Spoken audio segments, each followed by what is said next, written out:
मौसम बदलते ही गला खराब, हल्की ठंडी चीजें खाते ही खांसी शुरू। अब हर बार मेडिसिन के पीछे मत भागो। सितोप्लादी चूर्ण एक प्योर आयुर्वेदिक उपाय अपनाओ।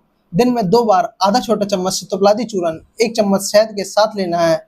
गले की जलन, बलगम और खांसी सब पर धीरे-धीरे असर करता है। यह फेफड़ों को साफ करता है, बॉडी को इम्यूनिटी देता है और बॉडी को बदलते मौसम से लड़ने की ताकत भी देता है। प्योर आयुर्वेदिक है, कोई साइड इफेक्ट नहीं है, सिर्फ असर ही असर होता है।